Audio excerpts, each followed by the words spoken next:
પછી તમે મુક્તપણે શેર કંઈ પણ લખી શકશો. આવા જ્યારે હું એમ એક સજેસ્ટ કરીશ કે મુક્ત કાફિયા પસંદ કરો ત્યારે રદીફ ચુસ્ત લેવો. મુક્ત કાફિયા પસંદ કરો ત્યારે રદીફ ચુસ્ત એટલે રદીફ લાંબો લેવો થોડો, એટલે કે રદીફ તમારું વિશ્વને થોડું બાંધશે તો ગઝલની ઇન્ટિગ્રિટી વધારે આવશે. જ્યારે પણ કાફિયા ખાલી આકારાંત કે ઈકારાંત કે ઉકારાંત લો, જ્યારે તમારી પાસે 10,000 કાફિયા ઉપલબ્ધ છે ત્યારે તમારી રદીફ છે એ જેટલો લાંબો હશે એટલું એ ભાવ વિશ્વને બાંધશે. બરાબર છે. અને જ્યારે તમે આવો અજાનો સજાનો મજાનો રજાનો જેવો આવજાનો આમાં 5 કે 6 કે 7 કાફિયા મળશે, એનાથી વધારે મળવાના નથી. તો તે વખતે રદીફ જો બાંધી નાખનારો હશે, બહુ તકલીફ પહોંચી છે એવો લાંબો રદીફ લેશો તો પછી એને તમે નિભાવી નહીં શકશો. તો ત્યારે તમારે ટૂંકો રદીફ લેવો પડે. તો રદીફની પસંદગી છે એ ટૂંકો લેવો રદીફ કે લાંબો લેવો, ચાહવું ભારે ઘણું પડશે તને. બરાબર, તમે એમ લેશો તો આ તને દર વખતે તમારો આવશે અને તમારે શેરને તનેમાં લિમિટ કરવું પડશે. એના કરતાં ચાહવું ભારે પડ્યું તો એ મને પણ ચાલશે, તને પણ ચાલશે, એને પણ ચાલશે. તો આના કરતાં આ ઓપન થઈ ગયું. તમે આમ કરવું જોઈએ એમ રદીફ લો, અથવા આમ કરી જો, અથવા આમ કરી લે. બરાબર, એમ અલગ અલગ ઉપલબ્ધ. એટલે પહેલો શેર જ્યારે તમે લખો છો, જ્યારે તમને વિશ્વાસ આવે છે કે આના પર ગઝલ મારી થઈ શકશે, મગજમાં 2-3 શેર તરવરવા માંડે, તે વખતે તમારે રદીફ નક્કી કરી લેવો પડે, લોક કરી લેવો પડે. બરાબર છે. 2-3 શેર રચાય ત્યાં સુધીમાં આ પરમ્યુટેશન કોમ્બિનેશન તમે જુઓ છો, પણ પછી તમારે લોક કરી દેવો પડે. ધારો કે એક શબ્દ તમને એવો સૂચે છે કે શબ્દનો વિસ્તાર છે, અથવા તમને એમ થાય કે વિસ્તાર શબ્દનો, તમે પહેલો શેર લખ્યો એમાં આ બંને વસ્તુ શક્ય છે. એક ઉદાહરણ સાથે આપણે જોઈએ કે તમે એક પંક્તિ લખો છો કે મૌનથી ઉચ્ચાર લગ આ શબ્દનો વિસ્તાર છે. મૌનથી ઉચ્ચાર લગ આ શબ્દનો, આ છંદમાં આવી ગઈ. બરાબર, થોડો મહાવરો થશે એટલે પંક્તિ તમને આપોઆપ છંદમાં આવતી થશે. મૌનથી ઉચ્ચાર લગ આ શબ્દનો વિસ્તાર છે. તો આમાં તમારે આકાર છે, ઉપચાર છે, સરકાર છે, એ રીતે કરવાનું છે. રદીફ છે અને આકાર ઉપચાર જેવા સરળ કાફિયા છે. કોઈ વધારે મહેનત કરવાની નથી. ખૂબ સરળતાથી આ ગઝલ પૂરી થઈ જશે. હવે તમને એમ થાય છે કે હા, મૌનથી શરૂ થયો વિસ્તાર શબ્દનો, છંદ બદલાઈ ગયો. આ રમલ છે, આ મુજારી છે કે હા, મૌનથી શરૂ થયો વિસ્તાર શબ્દનો. હવે અહીંયા વિસ્તાર શબ્દનો, આકાર શબ્દનો, ઉપચાર શબ્દનો. અહીંયા ઉપચારને બાંધનાર વસ્તુ એક જ છે. હશે અને હતો નહીં ચાલે, બાકી છે ચાલશે. એટલે દુનિયાભરની બધી વસ્તુમાંથી 33% વસ્તુ આમાં ફિટ થઈ જશે. હશે અને હતો સિવાયનું છે બધું આવી જશે. જ્યારે આની અંદર જે કંઈ આવશે એ શબ્દનું જ આવશે. તો આ શબ્દનો રદીફ છે, આ ગઝલને શબ્દની આસપાસ બાંધી દે છે. હવે તમને એમ વિશ્વાસ હોવો જોઈએ કે મારી પાસે આકાર, ઉપચાર, સહકાર, સરકાર જેટલા પણ કાફિયા છે એ કાફિયાને હું શબ્દનોની આગળ લગાડીને એક ગઝલ પૂરી કરી શકું એમ છું. તો આ સારું રહેશે કે આ સારું રહેશે? અમુક સંજોગોમાં આ સારું રહે, અમુક સંજોગોમાં આ સારું રહે. અથવા તમે એને જુદી રીતે પણ, જો મૌનથી ઉચ્ચાર જો આ શબ્દનો વિસ્તાર જો, આવો એક શેર લખ્યો તો આ ગાગા લગા છંદ છે અને આ એક પંક્તિ લખી. હવે આની અંદર વધારાના કાફિયા આવશે. આકાર જો ની સાથે સ્વીકાર જો અને તારજો પણ આવશે. એ જે જો રદીફ લેવાના કારણે એક વધારાની આપણને શક્યતા ઊભી કરે છે. તો આ બધા વિકલ્પો છે. તમને શબ્દો સાથે, ભાષા સાથે, ભાષાના ડિક્શન સાથે જેટલી દોસ્તી હશે, તમારી પાસે એક શબ્દના જેટલા પર્યાયો ઉપલબ્ધ હશે, એક જ વાત અલગ અલગ રીતે કહેવા માટે ભાષામાં કયા કયા અર્થ સૂચક શબ્દો છે એક જ શબ્દ માટે. રેશભાઈ, એક ઉદાહરણ આપી દો કે હા, મૌનથી શરૂ થયો વિસ્તાર શબ્દનો, બાકી તો કારોબાર છે 10-12 શબ્દનો. તો આ મુકુલભાઈ હવે આ ખેલ કરવાના જ છે થોડી વાર પછી. તો પંક્તિના અંતના જે શબ્દો છે, જાય છે, ક્યાં ગયું, થઈ જશે, એ ગાલગામાં જશે. એટલે તમારે ગાલગા વાળો છંદ લેવો પડશે. ગાલગા અંતે આવે એવા કેટલા છંદો છે આપણને ખબર હોવી જોઈએ. નથી આવ્યો, જવાનું છે, લખી રાખો, તો આ બધું લગા ગાગામાં જશે. રહે છે, વહે છે, ઉઠાવો, લહાવો, ફરીને, કરીને, આવા પંક્તિના અંતે શબ્દો આવતા હશે તો એ લગાગામાં જશે. સકાય છે, જવાય છે, મળી ગયો, ફરી ગયો, તો એ વિચારને, પ્રહારને, આ બધા લગા જશે. તો આ લગા ગાગામાં આપણી પાસે બે વિકલ્પો સરળતાથી તો બે વિકલ્પો છે, એક લગા ગાગા ઇન્ટુ 4 અને બીજું લગા લગા લગા ગાલ ગાલ ગા ગા ગા. તો એ પણ આવી જાય. રાત હતી વાત હતી કામ કરે રામ કરે, આવો શબ્દ જ્યારે આવું વાક્ય તમને સ્ફુરે ત્યારે તમને ખબર છે કે આ છેલ્લે મને ગાલે લગા જોઈશે. તો આ ગાલે લગા માટે આપણી પાસે ગાલગા ગાલે લગા ગાલે લગા ગાલે લગા, અથવા એનાથી એક આવર્તન ઓછું અથવા ખફીફ છંદ છે કે ગાલગા ગાલ ગાલ ગા ગા ગા. તો આ આપણને પહેલું કામ છે કે બાહ્ય સ્વરૂપને we deal with it, we do away with it. એકવાર આપણે એને 15 મિનિટ લાગે કે 10 મિનિટ લાગે, પણ આને એકવાર ટેકલ કરી લેવું પડે. ગઝલ લખવાની પહેલી 5 મિનિટ 7 મિનિટ, અમુક બહુ જ જેને અભ્યાસ છે, બહુ જ સિદ્ધ હસ્ત છે, એને આ બધું કરવામાં 2 મિનિટ પણ ના લાગે. પણ શરૂઆતમાં નવા ગઝલકારોને મારે એમ સૂચવવાનું કે 10 મિનિટ આની પાછળ આપો અને 10 મિનિટમાં એમ વિચારો કે પહેલો શેર જે લખાઈ જાય છે એ શેરને અલગ અલગ રીતે લખી જુઓ અને અલગ અલગ છંદમાં લખી જુઓ, અલગ અલગ રદીફ કાફિયા બનાવીને લખી જુઓ. પછી એક તબક્કો એવો આવશે કે તમારા મગજમાં દોડતા આવશે કાફિયા, તમારા મગજમાં શેર દોડતા આવશે. કોઈ એક ઓપ્શન એવો પકડાઈ જશે કે તમારે આખી ગઝલ સડસડાટ આવી જશે. સો થોડુંક ગઝલ હંમેશા એ હું એમ માનું છું કે કૃતજ્ઞતા અને સાહજિકતા એ બંનેનું મિશ્રણ છે. કૃતજ્ઞતા એટલે પ્રયાસ, એફર્ટ અથવા ક્રાફ્ટમેનશિપ, અને ઇન્ટ્યુઝન એટલે સાહજિકતા. તો એક તરફ તમારું મગજ છે જે તમને ઇન્ટ્યુટિવ વિચારો પ્રોવાઈડ કરે છે, તમારા મગજમાં જે પણ સંગ્રહાયેલું છે જીવન વિશે એ બધી જ વસ્તુઓ ક્યાંક ને ક્યાંક તમારી પાસે ઉપલબ્ધ છે, અને સાથે સાથે તમારી પાસે એક કસબ છે, એ સ્કિલ છે કે તમે એને છંદમાં અને રદીફ કાફિયામાં ગોઠવી શકો. તો મજા એ છે કે તમે જે પ્રોસેસ કરો છો, અમે જ્યારે કોઈ પણ વાર્તા લખીએ ત્યારે વાર્તા લખતી વખતે વિચાર કરીએ કે શોલે પિક્ચરની વાર્તા લખવી છે તો એવી રીતે લખવું છે કે એક ઇન્સ્પેક્ટર છે એને બદલો લેવો છે, પણ એની પાસે 2 હાથ નથી. તો એ 2 હાથ વગર કેવી રીતે બદલો લેશે? તો એના 2 હાથ આપો. કોણ? તો કે ધર્મેન્દ્ર અને અમિતાભ બચ્ચન. બરાબર છે. તો પછી એ બદલો લેશે. અચ્છા, આ 2 હીરો છે તો 2 હિરોઈન આપો. અચ્છા, એક જે બિલકુલ એકને એવી આપો કે બિલકુલ નથી બોલતી, અને એકને એવી આપો કે જે બોલ જ કર્યા કરે છે. આ બધું લખનાર વિચાર કરે છે, પણ એ તમને ખબર નથી પડવા દેતો જાવેદ અખ્તર કે એણે શું વિચાર કર્યો છે. તમને તો પિક્ચરની મજા જ આવે છે. એમ સિલાઈ હોવી એ જરૂરી છે, પણ સિલાઈ દેખાવી એ ખરાબ વસ્તુ છે.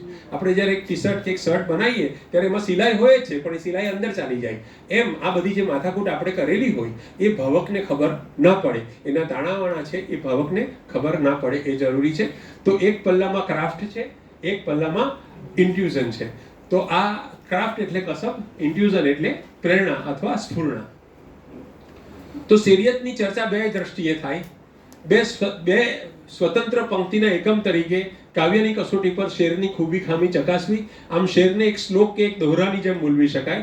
આમાં કાવ્યત્વના કોમન નિયમો જ લાગુ પડે, અને શેર આખી ગઝલનો અંશ હોવાથી રદીફ કાફિયાની નિયત યોજનાને કેટલી કાર્યસાધક રીતે નિભાવે છે એ જોવું. આમાં ગઝલના વિશિષ્ટ નિયમો લાગુ પડે. તો 2 રીતે જ શેરને જોઈ શકાય, કે એક ઇન્ડિપેન્ડન્ટ એન્ટિટી તરીકે, અને એક આખી ગઝલની રદીફ કાફિયાની યોજનાને અને આખા ભાવ વિશ્વને કઈ રીતે નિભાવે છે એ પણ જોઈ શકાય.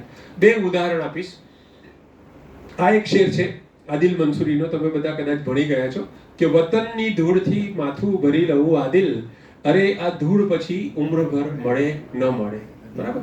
તો એક વિદેશમાં ગયેલો કવિ વિદેશ જતી વખતે એને એમ થાય છે કે આ વતનમાંથી શું લઈ જાવ, આ મારું ઘર કે મારા વૃક્ષોને તો ઉખાડીને નહીં લઈ જઈ શકું, પણ એટલીસ્ટ આ ધૂળ છે એને હું હાથમાં મુઠ્ઠીમાં રાખું, ખિસ્સામાં રાખું? ના, ધૂળને તો હું માથે ભરી દઉં, મારા માથામાં. એટલે કવિને ધૂળ એટલી વહાલી છે કે એ માથામાં નાખીને લઈ જવા માંગે છે. અરે આ ધૂળ પછી ઉમ્રભર મળે ન મળે. હવે આ એક શેર છે, અને આ બીજો શેર જલન માત્રીનો છે. કેવા શુકનમાં પર્વતે આપી હશે વિદાય. કવિ પર્વતની વાત નથી કરતા, દીકરીના પિતાની વાત કરે છે કે કેવા શુકનમાં.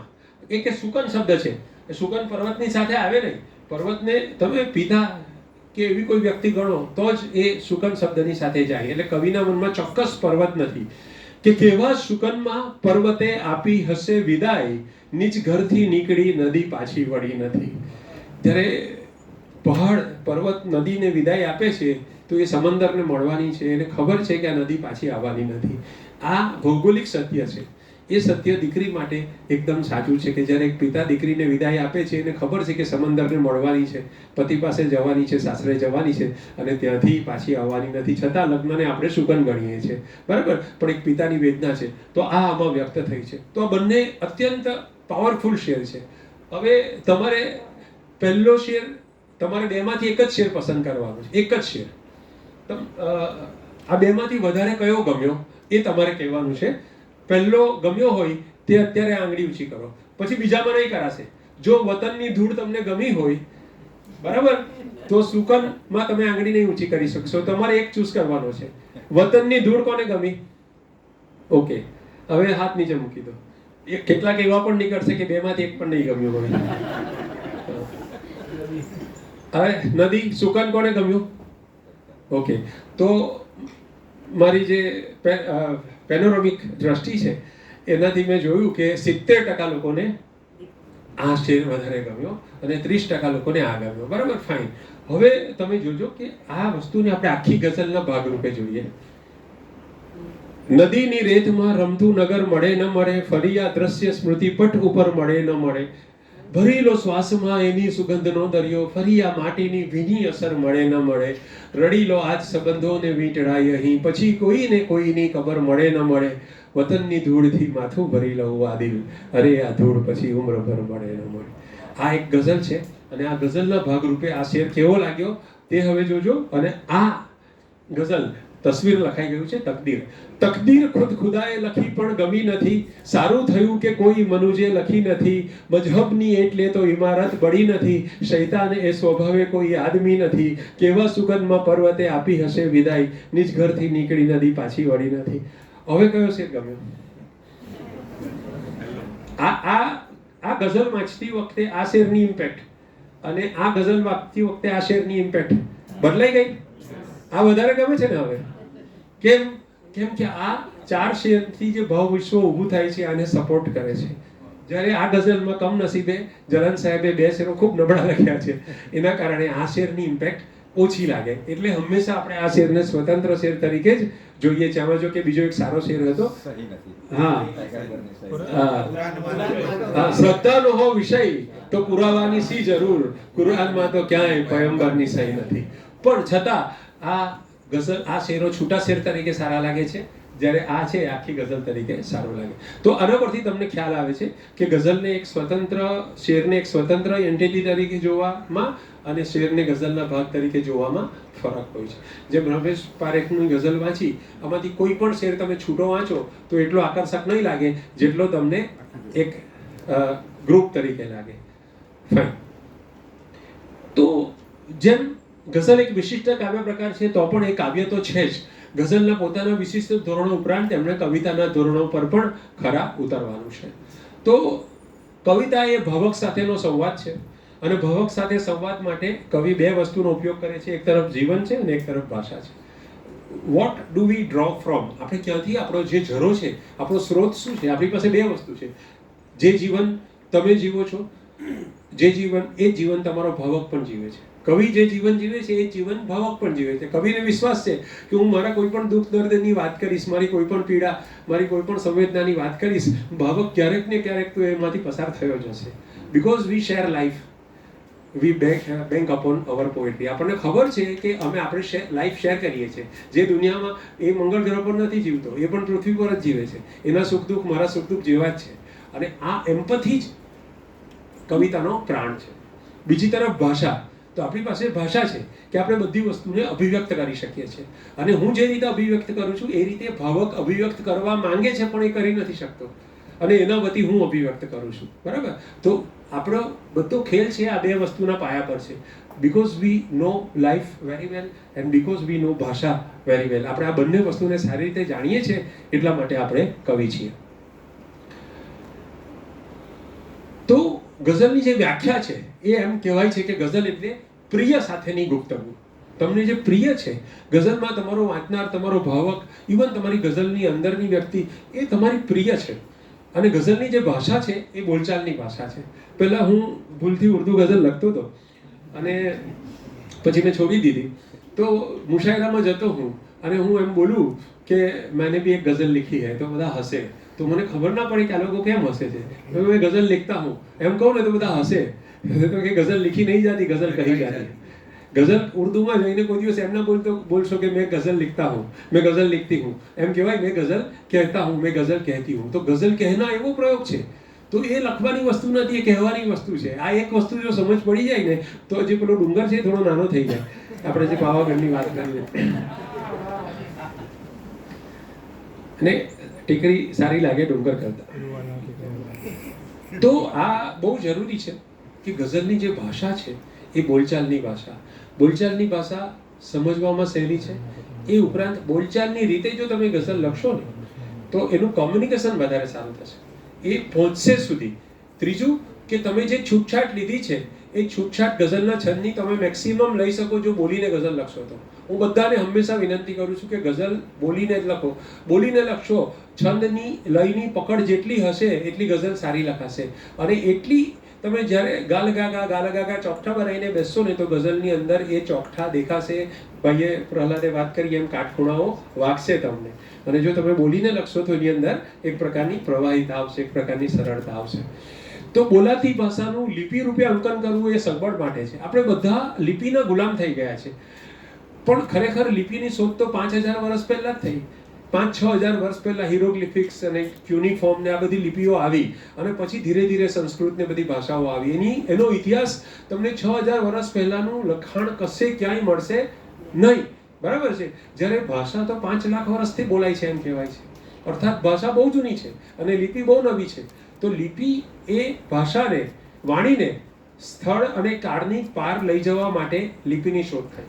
કે આપણને એમ હતું કે ભાઈ હું આજે અહીંયા બોલું છું તે 3000 વર્ષ પછી અશોકને એમ થયું કે 3000 વર્ષ પછી બી લોકો વાંચે તો એને શિલાલેખ લખ્યા. તો એ શિલાલેખ જરૂરી હતા કેમ કે એને પોતાની વાતને સ્થળની પાર લઈ જવી હતી. અકબરે દિલ્હીમાં કોઈ રૂપકો લખ્યો એ સુરતના સુલતાનને કે અમદાવાદના સુલતાનને પહોંચાડવો જરૂરી હતો.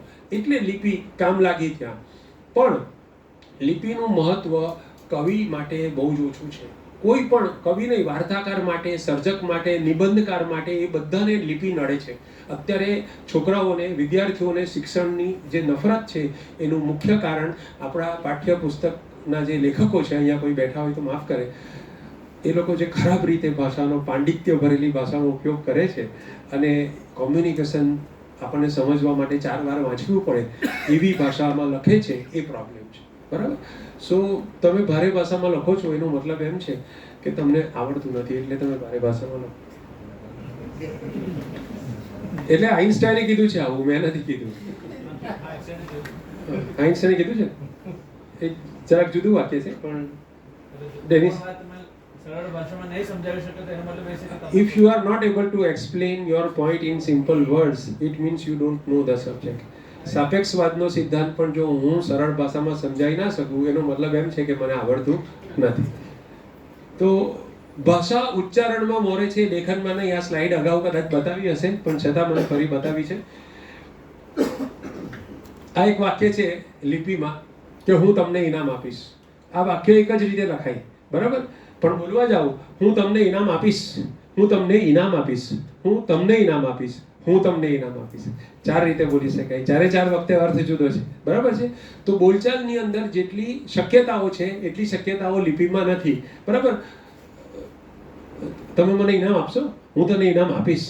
તમે મને શું આપશો? હું તમને ઇનામ આપીશ. તમે કોને ઇનામ આપશો? હું તમને ઇનામ આપીશ. મને કોણ ઇનામ આપશે? હું તમને ઇનામ આપીશ. 4 અલગ અલગ સવાલનો આ જવાબ છે. આ એક જ વાક્યની અંદર 4 અલગ અલગ વસ્તુ છે. તો તમે કોઈ પણ ભાષા કહો, આપણા પાઠ્યપુસ્તકો જેમણે લખ્યા છે આપણા, એ આ ભાષાવાળા છે. અમે ઉત્તરકાશી ગયેલા, ગૌરંગભાઈ પણ હતા મારી સાથે. તો અમારી સાથે એક વિદ્વાન આવેલા, નચિકેતાનું ટ્રેકિંગ કરેલું. તો એ વિદ્વાન આવીને એમ બોલ્યા કે પર્વતીય પથની કઠિનતા મારા ચરણોની શક્તિની અપેક્ષાએ વધુ હતી. એમને થાક બહુ લાગ્યો એટલે આવીને આવું બોલ્યા કે પર્વતીય પથની કઠિનતા મારા ચરણોની શક્તિની અપેક્ષાએ વધુ હતી. એમના વાઇફ છે એ 7 ધોરણ પાસ હતા, 7મું ફેલ હશે કદાચ. તો એ એવું બોલ્યા કે ટાંટિયાની કડી થઈ ગઈ, એમને બહુ શોખ ડુંગરા ચડવાનો. તો આ બેમાંથી કઈ ભાષા તમને વધારે પહોંચી, પહેલી કે બીજી? બીજી બરાબર છે. એટલે તમારી જીવનની નજીક હોય તો આ ટાંટિયાની ઘડી થઈ ગઈ, એમને બહુ શોખ ડુંગરા ચડવાના. આ જે વાત છે એની અંદર એક આખો એક્સપ્રેશન છે. આ ભયની અંદર એક દંભ છે, એક ભાષાના ઘટાતોપથી તમને આંજી દેવાની વૃત્તિ છે, અને તમને એમ લાગે કે આ ફેક છે, આ ખોખલો માણસ છે, આને ખાલી શબ્દો, ભાષા, વ્યાકરણ આવડે છે, બાકી આ માણસમાં કંઈ લેવાનું નથી. આ બેન એકદમ સાચા છે. અને આપણને એ પણ ખબર પડી જાય છે કે કેવા પતિ સાથે બિચારીનો પાલો પડ્યો છે. તો ઉત્તરકાશીનો પ્રવાસ મને આટલું કામ લાગે. તો જીવનમાં સંવાદથી, વાતચીતથી, ડાયલોગથી, જીવંતતાથી જીવંતતા આવે છે. એટલે આ સોરી શું કહો છો? બોલો બોલો. તમે અધૂરો પ્રવાસ અધૂરો કહીને જા, હું 2 દિવસ વહેલો આવી ગયેલો. તો હવે જો શેર ઉચ્ચારણમાં કઈ રીતે બોરે એના 2 ઉદાહરણ આપું છું. મુકુલભાઈને પહેલા શાયરનું નામ યાદ હશે, કદાચ હું ભૂલી ગયો છું. બીજાનું તો હું કહીશ તમને. તુમસે કહેની થી એક બાત મુझे, સુરતના જ શાયરનું છે શેર. મનર કાકા કાયમ ઉદાહરણ આપતા આનું. અહેમદ પરથી કંઈક નામ હતું, મને યાદ આવે તો કહીશ. તુમસે કહેની થી એક બાત મુझे, તુમસે કહેની થી. પ્રેમી હિંમત કરીને પ્રેમિકા પાસે જાય છે. મરીઝ કહે છે ને કે હું એને કહેવા તો જાઉં છું, પણ શું કે ગાલિબ કહે છે એવું કે શું કહેવાશે ખબર નથી. અથવા આવા ઘણા બધા શેરો છે કે પ્રેમિકા પાસે કહેવા જાય છે પણ પછી અટકી જાય છે. તો આ વાત જુઓ કે તુમસે કહેની થી એક બાત મુझे, ખેર જાને દો કોઈ બાત નહીં, ખેર જાને દો કોઈ બાત નહીં. વાત કહેવા જાય છે અને પછી અટકી જાય છે. હવે આ બોલચાલ છે. આ જે આને તમે લખેલું હોય એના કરતાં એ બોલીને સંભળાવે કે તુમસે કહેની થી એક બાત મુझे, ખેર જાને દો કોઈ બાત નહીં. આ ઝુબેર તાબિસનો શેર છે. ક્યા કહા મુझसे दूर जाना है, ક્યા કહા. હવે જો એની તમને એનો સૂર સંભળાય છે કવિનો. કવિને બોલતા તમે કદાચ ઇન્સ્ટા પર સાંભળ્યા પણ હશે. ક્યા કહા મુझसे दूर जाना है, इसका मतलब है जा चुके हो तुम, इसका मतलब है जा चुके हो तुम. તમે જ્યારે પૂછવા આવો છો કે ભાઈ હવે let us break it up, કે લેટ અસ થિંક અબાઉટ, તો એ તું કહે છે એનો મતલબ કે ઓલરેડી થઈ ગયું છે એમ. તો આ વાત છે. આ બંને તમે જો એમાં બોલચાલની ભાષા છે, બરાબર. તો આ બોલચાલની ભાષાનો મહિમા બહુ જ મોટો છે. ગઝલ વાંચવા માટે નથી, ગઝલ વાંચીએ છીએ આપણી મજબૂરી છે. ગઝલ સાંભળવા માટે છે, ગઝલ લખવા માટે નથી, લખીએ છીએ આપણી મજબૂરી છે. ગઝલ બોલવા માટે છે. એટલે લિપિબદ્ધ કરીએ છીએ, કાગળ પર લખીએ છીએ. ગઝલ બોલવા માટે છે. હવે તમને આ 2 શબ્દોના જૂથ બતાવું છું. એક શબ્દ છે લાંબુ લચક, ભૂરું બટાક, ચડબડ, છાનું છપનું, હાયકારો, મૂંગો મંતર. આ ગુજરાતી શબ્દો છે, બરાબર. બીજી તરફ એના જ લગભગ સમાનાર્થી શબ્દો છે કે લાંબુ લચકના બદલે હું દીર્ઘ. રઈસભાઈ બહુ લાંબુ લચક બોલ્યા, એમ તમે બોલો. અને રઈસભાઈએ દીર્ઘ પ્રસ્તુતિ કરી, તો આ દીર્ઘ પ્રસ્તુતિ કરી છે એ મોઘમ રહી જાય. લાંબુ લચકમાં તમારો શું કહેવા માંગો છો એ ભાવ આવી જાય, બરાબર. ભોળું ફટાક, નિષ્પાપ, ચડફડ, શાબ્દિક સંઘર્ષ, છાનું છપનું, ગોપિત, હાયકારો, પીડાજનિત ઉદ્કાર, મૂંગો મંતર, અકળ મૌન. અમારી વાત સાંભળીને એણે અકળ મૌન ધારણ કરી રાખ્યું. આપણે આમ કહીએ ને તો પંડિત બોલતો હોય એવું લાગે, આપણને એમ લાગે કે કંઈ મોગમ વાત કરે છે, પણ મારી વાત સાંભળી મૂંગો મંતર થઈને બેસી રહ્યા. તમે આમ કહો એટલે એક્ઝેક્ટલી પેલા માણસનો ભાવ કે મૂંગો મંતર થઈને બેસી રહ્યો, કંઈ બોલ્યો જ નહીં પછી એ. તો આ એટલી સરસ રીતે એક્સપ્રેશન કરે છે. તો તમને શું લાગે છે, આ શબ્દ તમે વધારે વાપરશો સાહિત્યમાં કે આ શબ્દ વધારે વાપરશો? બરાબર છે. તો આપણે ડિક્શનરી ખોલીને લખવા બેસીએ તો આ શબ્દો પહેલા મળશે આપણને, બરાબર. સાહિત્ય વાંચીશું, પંડિતોએ લખેલું, અકાદમીમાં ને પરિષદમાં જે બધા છે એ લોકોનું, તો આ તમને વધારે મળશે, બરાબર. પણ જે લોક કવિ છે, જે સાચો કવિ છે, જેને લોકોના દિલ સુધી પહોંચવાનું છે, એની કવિતામાં તમને આવા શબ્દો વધારે મળશે.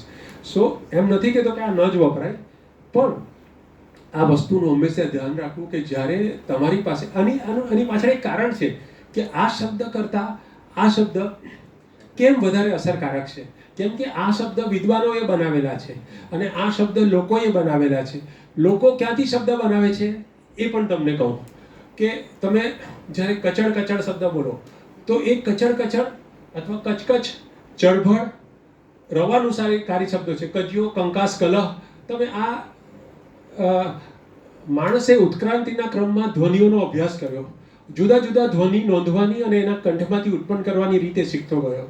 એટલે પશુ પંખીઓનો અવાજ છે, કા કા, કે કોઈ પણ અવાજ આવતો હોય, ચી ચી, પીડા, અણગમો, ખુશી, આશ્ચર્યના ઉદ્ગારો, લાકડું પથ્થર અથડાવાના પડવાના અવાજો, ઘોડા વગેરેની ટાપના અવાજો, કંપનના અવાજો, પાણી અને પવનના અવાજો, આ બધા અવાજો માણસે સાંભળ્યા અને એમાંથી શબ્દો બનાવ્યા. એ બધા શબ્દો ફોનેટિક શબ્દો છે. એ બધા શબ્દોનું મૂળ ક્યાંક ને ક્યાંક આપણી ઉર્મિઓ સાથે અને આપણા વર્ષોના સદીઓના અનુભવ સાથે જોડાયેલું છે. અને આપણા પંડિતોએ પોતાની રીતે શબ્દ બનાવ્યા, જે શબ્દ આપણને પારકા લાગે છે, આપણને હૃદયને સ્પર્શતા નથી. એટલા માટે જ્યારે તમે એમ બોલો ને કે અમારી વચ્ચે કચકચ થઈ ગઈ, ચડપડ થઈ ગઈ, તો એના બદલે તમે એમ બોલો કે અમારી વચ્ચે વિવાદ થયો, વિરોધ થયો અને અસહમતિ થઈ. બરાબર? તમે એમ બોલો કે કાલે મારી વાઈફ સાથે જરા વિવાદ થઈ ગયો, વિરોધ થઈ ગયો, અમારી વચ્ચે અસહમતિ થઈ. એમ જ કહો ને કે જવા દો ને, કાલે અમારી વચ્ચે ચડપડ થઈ ગઈ, બહુ કચકચ કરે છે એમાં. એટલે આ ઘસાવું શબ્દ છે. અને તો ઘર્ષણ, સંઘર્ષ, આ બધા શબ્દો આપણા કાનને એક ભાવના ઊભી કરે છે કે આપણને એક એની અર્થની સમજણ આપોઆપ આપી દે છે.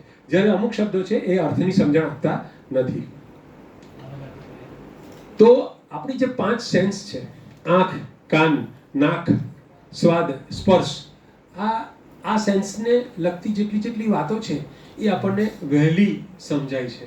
અને એમાંય કવિઓ આ બધી સેન્સનો ઉપયોગ કરીને જ્યારે કવિતા બનાવે, મને મુકુલભાઈ 2 શેર યાદ આવે છે, ગુલઝારના જ છે બંને. આ તો ગીત છે પિક્ચરનું, ટ્વિસ્ટ ઓફ સેન્સ, અને ગુજરાતીમાં ઇન્દ્રિય વ્યત્યય કહેવાય, પણ આ બી પંડિતોએ બનાવેલો શબ્દ છે. હવે એને સાદી ભાષામાં એમ કહેવાય કે એક ઇન્દ્રિય કામ કરે છે, એને બીજી ઇન્દ્રિયની દ્રષ્ટિથી જોઈએ. हमने देखी है उन आंखों की महकती खुशबू, हाथ से छू के इसे रिश्तों का इल्जाम न दो. હવે આંખો કી ખુશ્બુ, આંખની ખુશ્બુ કેવી હોય? મહેકતી ખુશ્બુ, આ મહેકતી ખુશ્બુ તો ઠીક છે, પણ આંખોની ખુશ્બુ કેવી હોય? અને પાછું હાથ સે છૂકે. એટલે ગુલઝાર સાહેબ is trying to use all maximum senses as possible, અને પાછા એનું વ્યત્યય કરે છે, એનો ટ્વિસ્ટ કરે છે. એની એક કવિતા છે, કિતાબે ઝાંકતી હે બંધ અલમારી કે શીશો સે. પુસ્તકો હવે કોઈ વાંચતું નથી ડિજિટલ યુગમાં, એની કવિતા છે. એની અંદર એ કહે છે કે આ તો આપણે સ્ક્રીન આમ આંગળીથી ફેરવીએ, પણ જ્યારે ચોપડીના પાના ફેરવતા હતા ત્યારે જુબા પર જાયકા આતા થા જો સફા પલટ નિકા. સફા એટલે પાનું આપણે ફેરવીએ ને તો આમ જરાક ઘણીવાર જીભ લગાડીએ અને પછી પાનું ફેરવીએ, તો એ પૈસા ગણવામાં પણ એ કરીએ. પણ એ કવિતાનો વિષય ક્યારે બને છે પછી આવશે. પણ જાવેદ અખ્તરે એના વિશે બી કવિતા લખી છે. હા, એ આપણે પછી જોઈએ. તો જુબા પર જાયકા આતા થા એટલે જે હવે કાગળનો તુરો સ્વાદ આવે, પણ એ સ્વાદ સ્મૃતિમાં છે, અને એ સ્વાદ આપણે લૂઝ કરી રહ્યા છે જ્યારે આપણે ડિજિટલ મીડિયા પર વાંચીએ છીએ. તો ગદ્ય અને પદ્ય આપણે 2 પ્રકારો પાડ્યા છે. અને આપણે ત્યાં જે પદ્ય જે રીતે લખાય છે, તો એમાં આપણે ખબર છે કે આને ગદ્ય કહેવાય અને આને પદ્ય કહેવાય. પણ ગદ્ય અને પદ્યની વચ્ચે પણ એક આખો ઓવરલેપિંગ એરિયા છે કે ક્યારેક પદ્ય એ ગદ્ય જેવું હોય, ક્યારેક ગદ્ય એ પદ્ય જેવું હોય. અને હું બહુ મક્કમપણે માનું છું કે ગઝલ જે છે ને એ ગદ્ય અને પદ્યની વચ્ચે છે. ગઝલની જે ભાષા છે એ પદ્યની ભાષા નથી, ગઝલની ભાષા છે એ ગદ્યની વધારે નજીક છે. તમે મરીઝનો કોઈ પણ શેર જુઓ કે તમે ગાલિબનો કોઈ પણ સારા શાયરનો શેર જુઓ તો તમને એ પદ્ય જેવો નહીં લાગે. એમાં રે લોલ કે એમાં આવજો રે કે જજો રે કે એવું નહીં આવે. બરાબર છે? એમાં ભાષા સાદી સીધી, બસ દુર્દશાનો એટલો આભાર હોય છે, જેને મળું છું મુજથી સમજદાર હોય છે. આમાં કાવ્ય જેવું કંઈ નથી. એટલે આમાં પદ્ય જેવું કંઈ નથી. આ સ્ટેટમેન્ટ છે, આ વિધાન છે, છતાં એમાંથી સારો શેર બને છે. તો ગઝલ, મારું એવું માનવું છે, તો વાક્ય ક્યારે કાવ્ય બને? મુકુલભાઈ પાસે ધારો કે જય કાટવાલા જાય છે. હા, જય કાટવાલા ક્યાં ગયા? અહીંયા છે. હા, એ અનમેરિડ છે અને એટલા માટે એને પસંદ કર્યો મેં. અને મુકુલ પાસે જાય છે ને કહે છે કે યાર મારી નવી પ્રેમિકા અને મારી સાથે આવું કર્યું. તો મુકુલભાઈને આશ્વાસન આપવા માટે શું કહેશે કે પ્રણયના પ્રારંભિક તબક્કામાં જ રુદન કરવું ઉચિત નથી. તમારી ઉર્મિઓની આગળ હજુ ઘણી પરીક્ષા થશે. હવે આ વાત તમને હસવું આવ્યું, પણ આ વાત સીધી સાદી છે. સામાન્ય સંજોગોમાં તમને કંઈ આમાં કવિતા જેવું કંઈ નથી, કેમ કે વડીલ માણસ છે, અનેક અનુભવ પોતાને એમને પણ થયેલા છે. એટલે ડોક્ટર તરીકે તમે શું સમજાય? હા. હવે આજ જ થઈ જાય. હા. એટલે જય જેવા માણસને એ આશ્વાસન પણ આપે છે, ચેતવે પણ છે કે પ્રણયના પ્રારંભિક તબક્કામાં જ રુદન કરવું ઉચિત નથી. હજુ આગળ તમારી ઉર્મિઓની ઘણી ઘણી પરીક્ષાઓ થશે. હવે આ વસ્તુ શાયરે કહેવાની હોય તો શાયર કઈ રીતે કે ઇબ્તિદાએ ઇશ્ક હૈ રોતા હૈ ક્યા આગે આગે દેખીએ હોતા હૈ ક્યા. તો આ વાક્ય છે અને આ મીર તકી મીર એનું કવિતામાં રૂપાંતર કરે છે. તો કવિતા બનાવવા માટે જે રસિકતા, જે રંજકતા, જે સ્માર્ટનેસ, જે ભાષા પરનો કંટ્રોલ, આ બધું જે જોઈએ છે તે તમને સમજાય છે કે આ વાક્ય, આ પરિસ્થિતિનું આ રૂપાંતર થાય છે. અને ભાવક તરફ પણ આટલી સમજ જોઈએ છે. મેં જે રીતે આ શેરને ખોલ્યો કે ભાઈ જય કાટવાલા છે, મુકુલ પાસે ગયો, તો આપણે આપણા મનમાં એક કાલ્પનિક પાત્રો બે ઊભા કરી લેવા પડે આ શેર વાંચતાની સાથે, અને ત્યારે જ તમે આ શેરનો પૂરેપૂરો આનંદ માણી શકો. હવે ઘણીવાર આપણને આવું થાય કે તમે તમારી પ્રેમિકાને કે તમારા પ્રિય પાત્રને બોલાવ્યો હોય કે ઘરે આવો, અને કંઈ આવે નહીં, આપણને ખબર છે કે શું કામ આવે મારા ઘરે, પણ તમારા ઝૂંપડી જેવા ઘરે આવી જાય. હા, તેઓ મારા ઘરે સદેહ આવ્યા છે પણ મને હજુ વિશ્વાસ નથી આવતો. આ બહુ સાદી વસ્તુ છે. તમે તમારા ફ્રેન્ડને કહો કે યાર મારી પ્રેમિકા આવી, મારા મનમાં મને વિશ્વાસ જ નથી આવતો, ખરેખર આવી છે.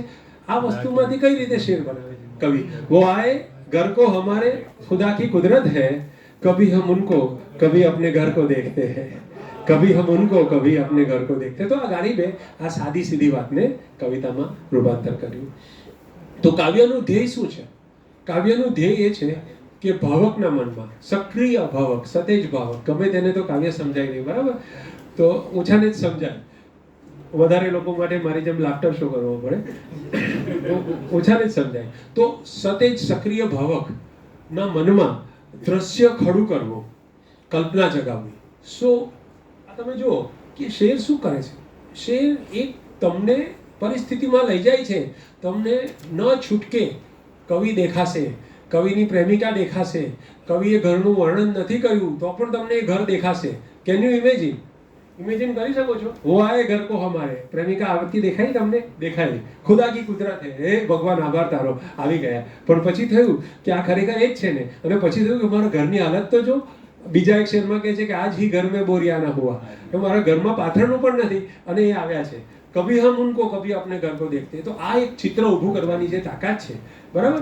આ તમે જુઓ કે આની અંદર પણ એક ચિત્ર ઊભું કરવાની તાકાત છે. કેટલા વાગ્યા? વાર છે. દારનો વગાર કરવાનો. આ બધા આગા પાછા થઈ ગયા. પણ તમે જે વાત કરી ને એ તો એવા કવિની વાત કરી કે જેનું ઘર થોડું ભાંગી તૂટ્યું છે, અને પેલી પ્રેમિકા બહુ સુઘડ અને સોફિસ્ટિકેટેડ છે, એટલે પહેલાને એમ થાય કે હવે આવા ઘરમાં એને બોલાવવી. પણ હજુ એના કરતાં પણ એક સ્ટેજ નીચે જઈએ તો એક એવા પણ કવિ છે કે જે બોલાવતા પહેલા એવું વિચારે છે કે ખલીલ, ઘર નથી નહીતર તો ના પાડ, કે ઘર સુધી તું આવવાની જીદ ન કર, ઘર સુધી તું આવવાની જીદ ન કર, ઘર નથી નહીતર હું ના પાડું તને, ઘર નથી નહીતર તો ના પાડું તને. એટલે આ પેલા ડોર્મેટરીમાં રહેતા કવિનો છે.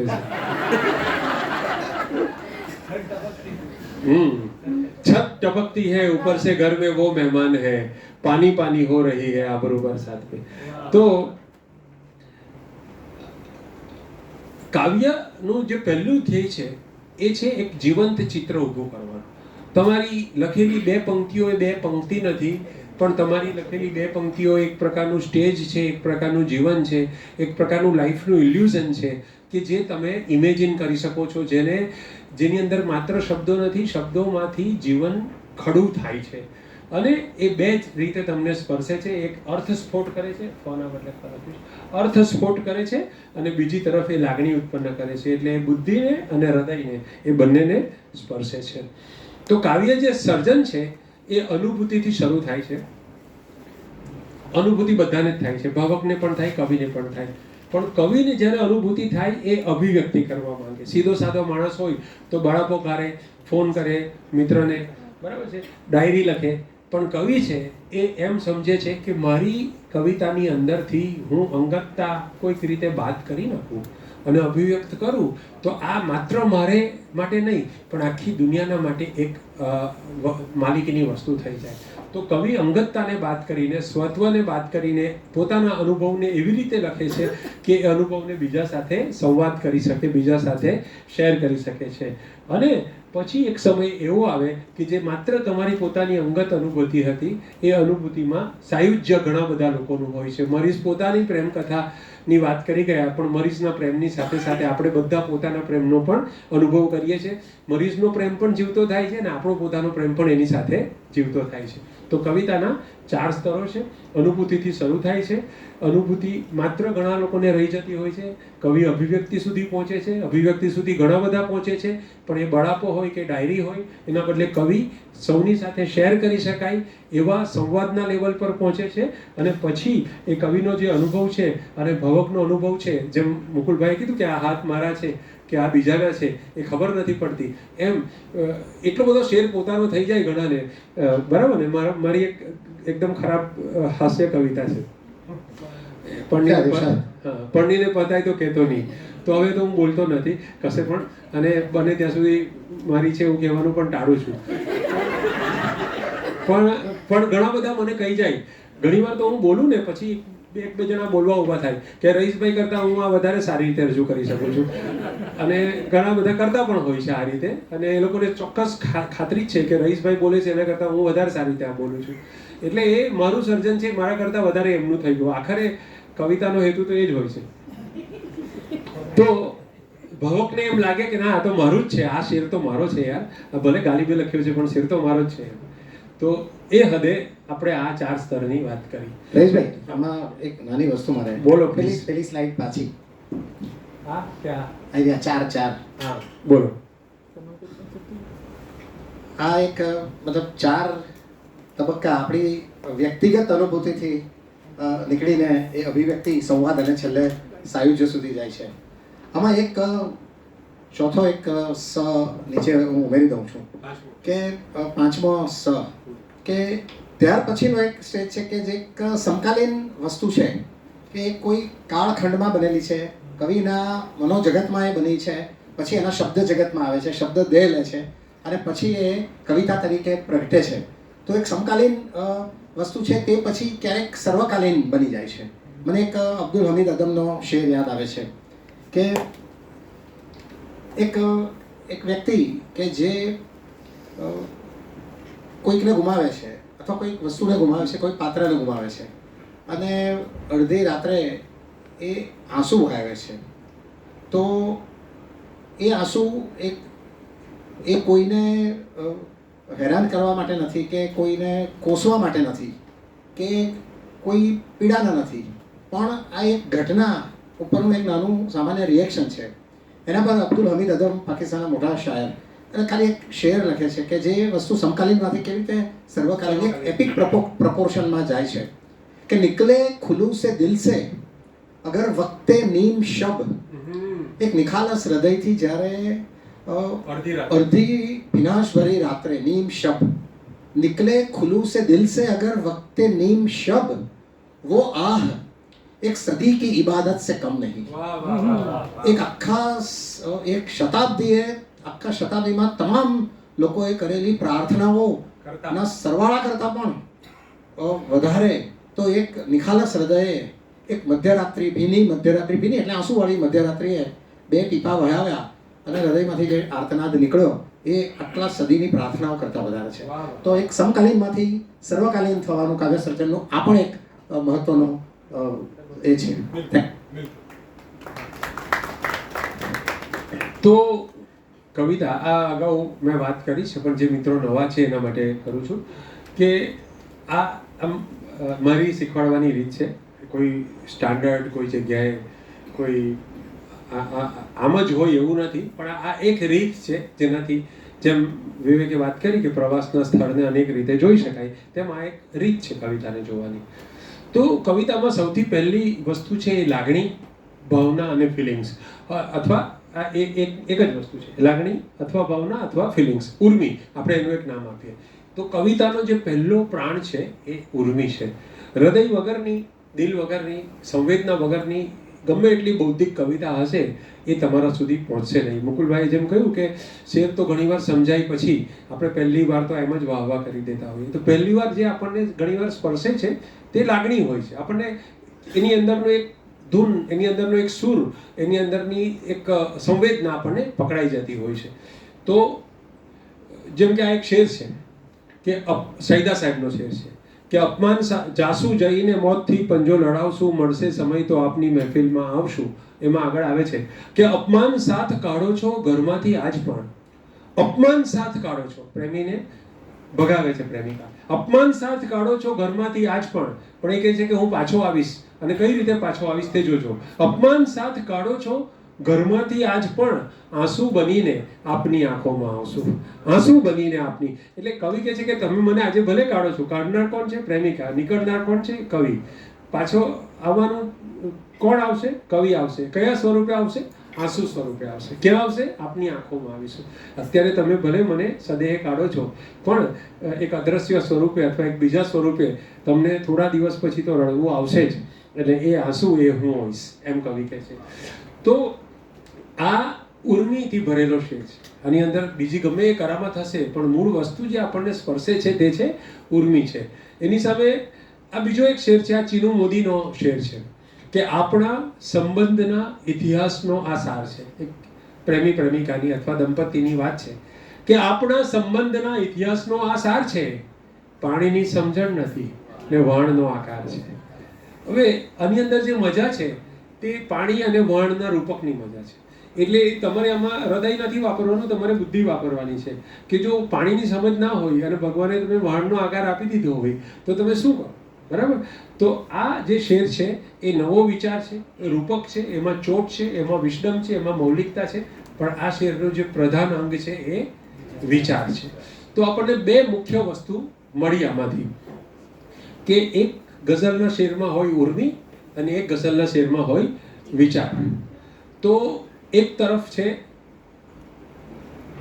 વિચાર અને બીજી તરફ છે ઉર્મિ. એક છે મગજનું કામ અને એક છે હૃદયનું કામ. આમ કહેવામાં આવે છે, ડૉક્ટરો ઘણા બેઠા છે, એ જાણે છે કે હૃદય કોઈ કામ કરતું નથી. વિચાર બધું, લાગણી પણ મગજમાં જ આવે અને બુદ્ધિ પણ મગજમાં જ આવે. પણ આ આપણે ઉર્મિને હૃદય સાથે કેમ જોડી છે મુકુલભાઈ? એનું કારણ ખબર છે? વિવેક, કારણ ખબર છે? આમ પરંપરાગત રીતે બધા એમ કે મારા દિલમાં લાગણી થઈ. જ્યારે આપણે સાદું કારણ એ છે કે એ વખતે જે ધબકારા થાય છે ને તે એક જ પરસેપ્શન થાય છે કે ધક ધક ધક ધક થાય છે, અને તે આ જગ્યાએ થાય છે એટલું લોકોને ખબર પડે છે. That's all. મુકુલભાઈની વાત માનીને માધુરી દીક્ષિતે પણ કહ્યું હતું કે ધક ધક કરને. હા, એટલે બિલકુલ સાચી વાત છે. તો આપણે જ્યારે ઇમોશનલી એક આપણા શરીરનું રિએક્શન આવે ફાઇટ ઓર ફ્લાઇટનું, અને તે વખતે એડ્રેનાલિન કે એપિનેફ્રિન નામનો એક ન્યુરોકેમિકલ છે એ વહે મગજમાંથી જ, અને એની સૌથી વધારે અસર હૈયા પર થાય અને એના કારણે તમારું હૈયું ધક ધક કરવા લાગે. તમને બીક લાગે ત્યારે ફાડ પડે, પેનિક, આ બધું થાય, એ પણ ન્યુરોકેમિકલ્સથી રિએક્ટ થાય. પણ હૃદય છે એ એનું દાતા નથી, જન્મદાતા નથી, એનું અસરગ્રસ્ત ઓર્ગન છે. એ જે પણ ન્યુરોકેમિકલ્સ છે એ અસર હૃદય પર થાય છે. ફાડ પડવો, ધ્રાસકો પડવો, બેચેની થવી, આ બધી વસ્તુ તમને અહીંયા નહીં પણ અહીંયા અનુભવાય છે. ધક ધક થવું, પરસેવો વળી જાય અને આપણને એમ ધ્રુજારી આવે ને બધું. પણ એનું કેન્દ્ર આપણને એપિસેન્ટર હાર્ટમાં દેખાય છે, પણ હાર્ટ એ સૌથી વધુ અસરગ્રસ્ત સેન્ટર છે. એ એનું શું કહેવાય, એનું ભૂકંપ જ્યાંથી થાય તેને સર્વ એપિસેન્ટર નથી.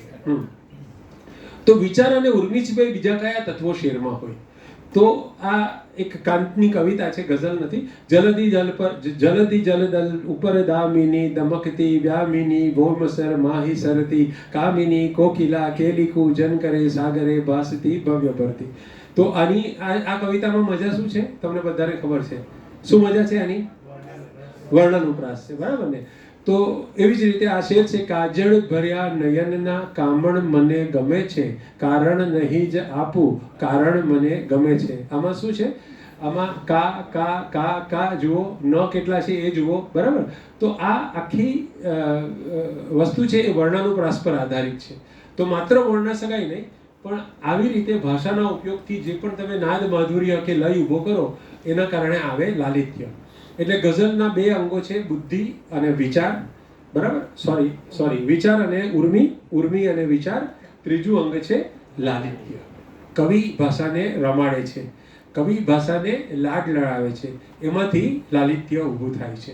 તો આ તમારી સાંભળેલી ભાષાને શીખેલી ભાષાને સરસ રીતે અભિવ્યક્ત કરવાની શક્તિ પર આધારિત છે. આ એનું ત્રીજું એલિમેન્ટ છે. હવે આ ચોથું ઉદાહરણ આપું છું. ઉનકે દેખે से जो आ जाती है मुंह पे रौनक, वो समझते हैं कि बीमार का हाल अच्छा है. હવે આ બી બે જ લીટીમાં વાત કરી છે, પણ કથા લાંબી છે. બરાબર.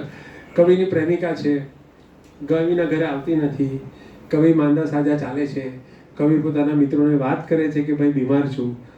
મિત્રો મીઠું મરચું ભભરાવીને પ્રેમિકાને કહે છે કે પેલો તારો આશિક તો બહુ બીમાર છે. પ્રેમિકાને ખબર જ છે કે જુઠ્ઠો છે, નાટકીયો છે, બરાબર, છતાં પણ એને આ લોકો કહે છે કે ના ના ખરેખર બીમાર છે. તો પેલીને થાય છે કે ચાલ મરી બરી ગયો તો એકવાર ખબર જોઈ આવું. એટલે આ આખું બેકગ્રાઉન્ડ છે આનું, બરાબર. એ આપણે કલ્પના કરવાની છે. ભાવક પર એટલો કાલિપ આધાર મૂકે છે કે આ બધું તમે સમજી જશો. એટલે પેલી પ્રેમિકા ગલીના નાકે આવી રહી છે, ગાલિબ સુતા છે પથારી પર, બારી ખુલ્લી છે, બારીમાંથી એન્ટ્રી થતી પ્રેમિકા એને દેખાય છે. આ બધું આપણે ઇમેજિન કરવાનું છે. અને પ્રેમિકા આવી, હવે માણસ બીમાર છે, પીળો થઈ ગયો છે, ફિક્કો થઈ ગયો છે, લોહી ઘટી ગયું છે, હિમોગ્લોબિન 6.5 થઈ ગયું છે, પણ હવે પ્રેમિકા તમારી આવતી હોય શેરીના નાકે, તમને ખબર છે કે આ મોહલ્લામાં મારા પડોશીના ઘરે તો જવાની નથી, મારા ઘરે જ આવવાની છે, તો તમારું થોડીક તો મોં પર લાલી આવી જાય ને. ભલે તમને એનિમિયા હોય, ગમે એટલી શરીરમાં લોહી ઓછું થઈ ગયું હોય, પણ હવે પ્રેમિકા આવે તો કોનો ચહેરો ગુલાબી ગલગોટા જેવો સરસ ના થઈ જાય. એટલે ઉનકે દેખે से जो आ जाती है मुंह पे रौनक, એ આવી એટલા માટે મારો મુંહ તો બીમાર જ હતો. उनके देखे से जो आ जाती है मुंह पे रौनक, वो समझते हैं कि बीमार का हाल अच्छा है. એને એમ થાય કે આ નાટક કરી પાછું મને ધક્કો ખવડાવે, બરાબર. તો આખી આ વાત છે, આખો ડ્રામા છે. એ ડ્રામા ગાલિબ બે પંક્તિની અંદર મૂકે છે. તમારા પર વિશ્વાસ રાખે છે કે તમે આને ખોલી શકશો, અને છતાં એ બે પંક્તિની અંદર કશું પણ ખૂટે નહીં એવી રીતે આ વાત કરી છે. તો આ એનો શેર છે મીર તકી મીરનો. શોખી તો દેખીએ કે કહા આવો બેઠો મીર. શોખી તો દેખીએ, શોખી એટલે ચંચળતા. એમ કે મારી પ્રેમિકાની મજાક કરવાની વૃત્તિ તો જુઓ. એની સભામાં એણે પાર્ટી રાખેલી, એમાં હું ગયો તો મને આવીને કહે છે કે આવો બેઠો મીર, આવો અને બેસો. પછી મેં જોયું કે એક પણ ખુરશી જ ખાલી નથી, બધા મારા કરતાં મોટા મોટા ધુરંધરો આવીને જગ્યા લઈને બેઠા છે, તો હવે હું ક્યાં બેસું, બરાબર. તો પ્રેમિકાને પૂછે છે કે ક્યાં બેસું. તો હવે સાંભળજો. શોખી તો દેખીએ કે કહા આવો બેઠો મીર, પૂછા કહાં તો બોલે હમારી જુબાન પર. તો કે તું અહીંયા જગ્યા નથી, બધા મોટા મોટા માણસો બેઠા છે, તું ચાલ્યો જ જા, પણ તારી ગઝલ મને આપી જા. તારી ગઝલ મને કંઠસ્થ થઈ જશે તો હું આ બધાની સામે બોલીને વાહવા લઈશ. તો કવિનું સ્થાન એટલું જ છે કે ભાઈ દિલમાં નથી, ઘરમાં નથી, પણ જીભ પર તારી કવિતા મને જોઈએ છે, તારા પાસેથી બીજું કંઈ જોઈતું નથી. તો આ જે શાયરોની સ્થિતિ આજે પણ થાય છે એ 300 વર્ષ પહેલા પણ થતી જ હતી. આની અંદર એક સિચ્યુએશન છે, આની અંદર એક ડ્રામા છે, બરાબર. તો આ નાટ્યાત્મકતા, દ્રશ્યાત્મકતા અને અંદાજે બયા જે કહેવાની રીત છે, તમે આ વાતને બીજી કોઈ પણ સારી ભાષામાં કહેવા જાઓ, વર્ણન કરો, ફકરો બનાવીને પણ લખશો ને કે હું મારી પ્રેમિકાના ઘરે ગયો ને ત્યાં જગ્યા નહોતી ને મેં પૂછ્યું કે હું ક્યાં બેસું, તો એને કીધું કે મારી જીભ પર બેસી જાઓ, તો આમાં કંઈ મજા ના આવે. એણે જે રીતે લખ્યું છે એ જ રીતે મજા. તો શૈલી છે, it is a style that એક સાદી સીધી વસ્તુમાંથી જે કહે છે ઇબ્તિદા એ ઇશ્ક હૈ, રોતા હૈ ક્યા, આગે આગે દેખીએ હોતા હૈ ક્યા. આ વાતની અંદર સ્ટાઇલ છે એટલે એની મજા છે, બરાબર. તો આ શૈલી એ ચોથું અંગ છે. તો મારા હિસાબે ગઝલના સારા શેર લખવાના 4 અંગો છે. પહેલું છે ઉર્મી એટલે કે લાગણી, બીજું છે વિચાર એટલે કે બૌદ્ધિકતા, જેમાં તમે રૂપકનો કે ચોટનો ઉપયોગ કરો છો, ત્રીજું છે લાલિત્ય કે જેના કારણે તમે સુંદરતા ભાષામાંથી નિપજાવો છો કોઈ પણ રીતે, ચોથું છે શૈલી કે જેમાં આ રીતે તમે ડ્રામેટિક અથવા વિઝ્યુઅલાઇઝ કરી શકાય એવી સિચ્યુએશન ઊભી કરો છો, નાની જગ્યામાં બહુ જ મોટી વાત તમે કરી દો છો. અંદાજ તમારો કહેવાનો જે છે એના કારણે મજા ઉત્પન્ન થાય છે. તો આ ભાવનાનું ઉદાહરણ હતું, આ વિચારનું ઉદાહરણ હતું, આ લાલિત્યનું હતું અને આ શૈલીનું. તો આ સૈદા સાહેબ છે. આના પરથી મને એક યાદ આવે છે, શૈલી. બોલો. શૈલી ઉપરથી એક સરસ ચીજ યાદ આવે છે. શાયરનું નામ ભૂલી ગયો છું, પણ ઉર્દુમાં સદીઓ પહેલાં અને દાયકાઓ પહેલાં એક ટ્રેડિશન એવી હતી કે શાયરો લખતા તો રકીબ એના ઉપર લખવા માટેનો એક ચાલ હતો. હવે આજકાલ બહુ બધા ગુજરાતીમાં લખે છે કે એની ખબર નથી. ગુજરાતીમાં રકીબો ઉપર લખવાનો ચાલ વિવેક ખ્યાલ હશે તો નથી બહુ, અથવા રકીબો જ નથી હોતા, ખતમ કરી નાખ્યો. પણ પ્રેમિકાનો બીજો એક પતિ હોય, બીજો એક પ્રેમી હોય, એ પતિ પણ હોઈ શકે, ખાલી પ્રેમી પણ હોઈ શકે, તો એને રકીબ કહેવાતું. તો એને ઉદ્દેશીને બહુ બધા શેરો લખાયા છે, અસંખ્ય શેરો લખાયા છે રકીબને ઉદ્દેશીને. અને લગભગ એવો ભાવ હોય કે ભાઈ પ્રેમિકા રકીબ સાથે વધારે કરીબ હોય, કરીબ અને રકીબ આમ પેલું જ છે જરા, તો પોતાની સાથે ઓછી એટેચ હોય, તો એને ઉદ્દેશીને લખાય. તો આના ગારીબે પણ ઘણા બધા જમા કરતે હો ક્यों રકીબો કો ये તમાશા હુઆ ગિલા ન હુઆ, એટલે કે તમે તારા બીજા ઘણા બધા પ્રેમીઓ છે એની સાથે બધાને શું કામ ભેગા કરે છે બર્થડે પર, આ તો તમાશો થઈ ગયો, તારે મારી ફરિયાદ કરવી હોય તો જુદી રીતે કર, એ તમાશા હુઆ ગિલા ન હુઆ. તો રકીબ પર એક આવો શૈલી ની અદ્ભુત વાત છે કે एक सेकंड, हाँ, जम्मा कर लीजिए गैरों को मगर खूबिए बज़्म, बज़्म मतलब माफी नामकड़ी पार्टी, एक मीटिंग मिलन. तो કહે છે પ્રેમી કહે છે એની પ્રેમિકાને કે જમ્મા કર લીજીએ ગેરો કો, ઘણા બધાને તમે ભેગા કરો એનો વાંધો નથી, મગર ખૂબીએ બઝ્મ, આ મહેફિલની ખૂબી તો એ છે, જમ્મા કર લીજીએ ગેરો કો મગર ખૂબીએ બઝ્મ, બસ વहीं तक है कि बाजार न होने पाए. આટલા બધાને ભેગા કરો પણ પછી એટલા બધાને નહીં કરો કે આખું બજાર બની જાય અને ભાવતાલ થાય બધાના કે કોણ સારું ને કોણ ખરાબ એવું કમ્પેરિઝન થાય, એવું નહીં કરો. એટલે એ એટલી છૂટ આપે છે કે એકાદ બે રકીબ હોય ત્યાં સુધી બહુ અમને વાંધો નથી, એકાદ બેને બોલાવો, પણ એટલું મોટું ટોળું નહીં કરો. જેમ સોશિયલ મીડિયામાં 10 લાખ ફોલોઅર છે એવું નહીં કરો તમે. વાત છે, ક્યાં વાત. તો પરફેક્ટ. તો આ જે ટૂંકી જગ્યામાં, ઓછી જગ્યામાં વાત કરવાની જે અદા છે, એ શાયરીની જે મજા છે, એ લાઘવ જે કહીએ આપણે, લઘુ પરથી શબ્દ આવ્યો છે લાઘવ, બરાબર. કવિતાની મજા એ છે કે એક પણ નકામો શબ્દ ના હોય, એક પણ વધારાનો શબ્દ ના હોય. નિબંધ તમારે લાંબો કરવાનો હોય, નિબંધમાં તમારે 2000 શબ્દો કરવાના જ હોય, ફરજિયાત કરવાના હોય. કવિતામાં એવું નથી, જેટલી ટૂંકમાં વાત કરો એટલી વધારે સારી છે. તો શેર બનાવવાની જે અલગ અલગ રીતો છે કે કઈ રીતે આપણે એનાલિસિસ થોડુંક કરીએ અને સમજવાની કોશિશ કરીએ કે શેર કઈ રીતે સારો બને છે. તાસીર, ઉર્દુમાં તાસીર શબ્દ વાપરવામાં આવે. તાસીરનો અર્થ થાય અસર, ઇમ્પેક્ટ, ચોટ કે ચમત્કૃતિ, બરાબર. તો આ એક 3 શેર ગુજરાતી ભાષાના હું ઉદાહરણમાં મૂકું છું. મેં અને મુકુલભાઈ ઉર્દુ બહુ કર્યું, તો 3 શેર મૂકું છું. આ સૌમ્ય જોશીનો શેર છે. એ કહે છે કે શું કરું મારા રુદનની સાબિતીનું શું કરું, કે શું કરું મારા રુદનની સાબિતીનું શું કરું, એક પળ ખાલી હસ્યો એમાં છબી ખેંચાઈ ગઈ. એક પળ ખાલી હસ્યો, હું જીવનમાં એકવાર જરાક ખાલી હસ્યો એમાં છબી ખેંચાઈ ગઈ. ને લોકો કેવા લાગ્યા કે સૌમ્ય જોશી તો હસતા માણસ છે, સૌમ્ય જોશીના જીવનમાં તો આનંદ જ આનંદ છે, પણ આખી જિંદગી મેં રુદન કર્યું એની સાબિતી હું ક્યાંથી લાવીશ, હું એક નાની પળમાં મારો ફોટો લઈ લીધો. કેટલી મજાની વાત છે આ વાત. કવિ સરસ રીતે શું કરવું એક રિપીટેશન કરે છે.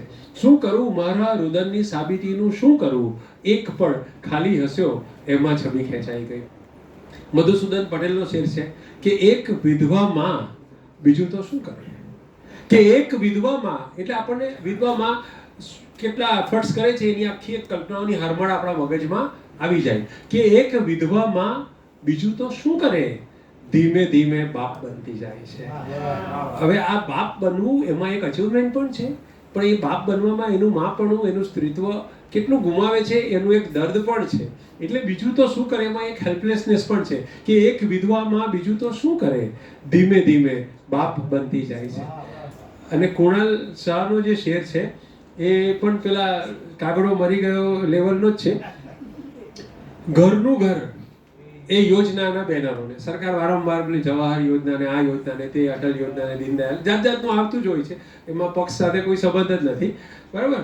ઘરનું ઘર એવી યોજના હોય છે કે ભાઈ દરેક ગરીબોને ઘર મળશે, બરાબર? તો આ યોજનાનું બેનર હોય છે. તો આ બેનરને લઈને કવિ કેટલો અદ્ભુત શેર બનાવે છે જુઓ, કે ઘરનું ઘર એ યોજનાના બેનરોને કંઈક લોકો છત તરીકે વાપરે છે, કે કંઈક લોકો છત તરીકે આપણને ખબર જ છે કે અચ્છે દિન આને વાલે હી હે, બરાબર? તો આ અહીં બેનર છે, ઘર તો નહીં બન્યું પણ બેનર કામ લાગ્યું, એમાંથી લોકોએ છત બનાવી, બરાબર? પક્ષ કોઈ પણ હોય, આપણે રાજકારણ સાથે એનો કોઈ સંબંધ નથી, પણ આ એક કરુણ સત્ય છે જે કવિ કુણાલ શાહે રજૂ કર્યું છે. તો આ શેરની અંદર ચોટ ના 3 ઉદાહરણો મેં તમને આપ્યા. તો એક છે ઇખ્તિસાર શબ્દ વાપરવામાં આવે છે, જે મેં હમણાં વાત કરી, સંક્ષિપ્તતા, કન્સાઇઝનેસ, અથવા શબ્દ ઓછા અને અર્થ ઊંડો. દાવો, દલીલ, ઘટના, વિધાન, સમર્થન, ઘટના, કારણ, નિવેદન, સ્પષ્ટીકરણ. આ એક દાવો દલીલ, ઉર્દુમાં એમ કહેવાય કે દાવા ક્યા હૈ ઓર દલીલ ક્યા હૈ. એટલે શેરમાં શાયર એક દાવો કરે, એક સ્ટેટમેન્ટ કરે, અને પછી એ સ્ટેટમેન્ટ કેમ સાચું છે એનું સરસ ઉદાહરણ આપે, સરસ કલ્પના આપે. તો દાવો દલીલનું એક ઉદાહરણ મરીઝની એક રૂબાઈથી પહેલા હું આપીશ. મુકુલભાઈ સાંભળજો. મરીઝ કે છે કે હાંસલ ન થશે કાંઈ વિવેચનથી કરી. અમારા જેવા વિવેક જેવા જે લોકો વિવેચન કરતા હોય છે એને મરીઝ સાહેબ ના પાડે છે. એમ કે છે કે મારી ગઝલનું વિવેચન ના કરો. એ એક શેરમાં એમ કહ્યું છે કે આટલું ઊંડું મનન ના કરે. શું છે? મારી ગઝલનું આટલું ઊંડું મનન ના કર, કઈ યાદ રહી જશે તો ભૂલાવી નહીં શકે. તો આ મનન કરવાની પણ ના પાડે, વિવેચન કરવાની પણ ના પાડે. કરવાનું શું? પણ છતાં એમનું દલીલ જુઓ કે હાંસલ ન થશે કાંઈ વિવેચનથી કદી, રહેવા દે કલાને એ બની જેવી બની. આ 2 લાઈન આવી ગઈ. એમાં એક સ્ટેટમેન્ટ કર્યું એને કે ભાઈ વિવેચન નહીં કરતો એને એમને એમ રહેવા દે. પછી એ ઉદાહરણ આપે છે. દાવાની સાથે દલીલ જુઓ કે હાંસલ ન થશે કાંઈ વિવેચનથી કદી, રહેવા દે કલાને એ બની જેવી બની. તસવીર જો દરિયાની નીચોવી તો મરીશ. દરિયાનું પેઇન્ટિંગ હોય, એ કેનવાસને તમે નીચોવો, કે તસવીર જો દરિયાની નીચોવી તો મરીઝ, 2-4 બુંદ રંગની એમાંથી મળી. કે 2-4 બુંદ રંગની એમાંથી મળી. તમે એને નીચોવી નાખશો ને તો તસવીર ખરાબ થઈ જશે. 2-4 ટીપા રંગના નીકળશે મિક્સ થયેલા, એમાંથી કંઈ નિવડવાનું નથી. એટલે કોઈ વસ્તુનું અતિશય વિશ્લેષણ કરવું નહીં. એમાં એ પોતે નાશ પામે, પોસ્ટમોર્ટમ જેવું થઈ જાય, બરાબર? તો આ બધા શેરો જુઓ કે આની અંદર એક ગણિત છે, આની અંદર એક સમીકરણ છે, આની અંદર એક લોજિક છે. તો શેરને સારો બનાવવાની એક રીત આ છે. એક માત્ર રીત નથી, એક રીત આ છે. તો 3-4 ઉદાહરણ છે. મરીઝ સાહેબ કહે છે કે શ્રદ્ધા જ મારી લઈ ગઈ મંજિલ ઉપર મને. શેર સાંભળ્યો છે તમે બધાએ કે શ્રદ્ધા જ મારી લઈ ગઈ મંજિલ ઉપર મને. એટલે કવિને જવું હતું પ્રેમિકાને મળવા માટે. પ્રેમિકા હતી અમદાવાદ, કવિ નીકળ્યા સુરતથી અને બેસી ગયા બોમ્બેની ટ્રેનમાં. હવે પ્રેમિકાને ખબર પડી કે ઓ પેલો તો બોમ્બેની ટ્રેન, પેલા કોઈ ફ્રેન્ડે કીધું કે હમણાં જ ગનીભાઈને બેસાડી દીધા બોમ્બેની ટ્રેનમાં. આપે કે હું તો અમદાવાદ છું. પછી પ્રેમિકાએ શું કર્યું? ફ્લાઇટ લીધી અને સીધી બોમ્બે પહોંચી ગઈ. તો આ એ વાત કવિએ કીધી છે કે શ્રદ્ધા જ મારી લઈ ગઈ. પણ આ રીતે સમજવો પડે છે એમને કે શ્રદ્ધા જ મારી લઈ ગઈ મંજિલ ઉપર મને, રસ્તો ભૂલી ગયો તે દિશાઓ ફરી ગઈ. રવિભાઈ, આમાં હકીકત દોષ છે. બીજી પ્રેમિકા મુંબઈમાં હતી. ઘણી ચાચા છે. ગણી ચાચા જ કીધું? ગણીશ કીધું ને? ના, મરીશ નહીં. અચ્છા, સોરી. અરે આમાં એવું છે કે આ શેરનો ઉદ્ભવ એવી રીતે થયેલો કે મરીઝ સાહેબ સુરત આવેલા અને ગની ચાચાને મળવા જતા હતા. અને રાત્રેની થોડી અસર સવારે હશે એમને, એટલે પેલું ગોપીપુરા મોમના વાડમાં ગણીભાઈનું ઘર મળે નહીં. એટલે થાકીને આમ તેમ 2-4 જણાને પૂછ્યું, પણ હવે કવિને કોણ ઓળખે? એટલે કોઈએ ઘર બતાવ્યું નહીં. અને થાકીને એક ઘરના ઓટલા પર બેઠા. થોડી વારમાંથી અંદર એક બેન પાણી લઈને આવ્યા અને પૂછ્યું કે કેમ ભાઈ બેઠા છો, પાણી પીધું? મરીઝ સાહેબે કે ભાઈ ગની દહીંવાલાનું ઘર શોધું છું. કે આ જ ઘર છે. ગનીભાઈ પછી અંદરથી આવ્યા. એટલે એ ત્યારે ગનીભાઈ જ્યારે બહાર આવ્યા ને ત્યારે મરીઝ આ વાક્ય બોલેલા એમ કહેવાય છે કે રસ્તો ભૂલી ગયો તો દિશાઓ ફરી ગઈ. એટલે આ એના પરથી મરીઝ સાહેબે ગનીભાઈ આશીર લખ્યો એમ કહેવાય છે, બરાબર? ધીસ ઇઝ વોટ પીપલ સે. રઈસ, આમાં એક ટ્રિવિયા નાનો એડ કરું. હા. કે ગની ચાચા અને રતિલાલ અનિલ એ બેને બહુ બનતું નહોતું. તો પછી ગની ચાચા કંઈ લખે, એમાં રતિલાલ અનિલની સાથે કોઈ પણ શાયરનું નામ મૂકી શકો તમે. ગની ચાચા સાથે વિશેષ નહોતું બનતું એમને, એટલે કંઈ બી લખે તો અનિલ પાછા વિવેચક ખરા, બહુ સારા વિવેચક, એટલે એ વિવેચન કરતો. આ શેર ઉપર એણે આખું એક વિવેચનનો આખો એક આર્ટિકલ લખેલો ને એમાં એણે ફિઝિક્સના નિયમોને બધું લઈને પુરવાર કરેલું કે ભાઈ જો રસ્તો ભૂલી ગયો, જો દિશા આખી ફરી જાય તો સાથે સાથે રસ્તો બી ફરી જ જાય ને, એમ કરીને એમણે પુરવાર કરેલું કે તમે મંજિલ ઉપર નહીં જ પહોંચી શકો, દિશા ફર્યા જાય તો તમે મંજિલ પર પહોંચો જ નહીં. તો એમણે તો દિવસો જુદાઈ વિશે બી આખો લેખ લખેલો કે આ શેર નબળો છે એમ કરીને. દિવસો જુદાઈના જાય છે એ જશે જરૂર મિલન સુધી, મારો હાથ જાલીને લઈ જશે મુજ શત્રુઓ સ્વજન સુધી. એમણે પોતાની રીતનું લોજિક વાપરીને 1958ની સાલમાં એક મેગેઝિનમાં આખો એક લેખ લખેલો. તો ગની દહીવાલાએ પહેલાનો તો જવાબ આપેલો, કોઈ મને લાગે કોઈ બીજાના નામથી જવાબ આપેલો. એનીવે અત્યારે જે આપણે સોશિયલ મીડિયા પર કરતા રોજ રોજ એ ત્યારે એ લોકો મહિને મહિને કરતા તો એ જ કામ, પણ મહિને કરતા. તો એક અંકમાં આનું આવે, એક અંકમાં આનું આવે. તો આ દિવસો જુદાઈના શેર મને સરસ યાદ આવી ગયો, કરાવ્યો તમે કે દિવસો જુદાઈના જાય છે. આ કેવો અદ્ભુત શેર છે, તમે જુઓ ગની ચાચાનો કે દિવસો જુદાઈના જાય છે એ જશે જરૂર મિલન સુધી. તમને એમ થાય કે દિવસની વાત છે, મિલનની વાત છે, પછી દુશ્મન ક્યાંથી આવ્યા? મારો હાથ જાલીને લઈ જશે મુજ શત્રુઓ જ સ્વજન સુધી. હવે તમારે પહોંચવાનું ગંતવ્ય સ્થાન છે મિલન. તમારે પ્રેમિકા સાથે, ઈશ્વર સાથે, તમે જીવનમાં જે કોઈ કામ કરવા ધારેલું છે, જે કોઈ સફળતા, જે કોઈ સિદ્ધિ તમને વાંછિત છે, ત્યાં સુધી તમારે પહોંચવું છે.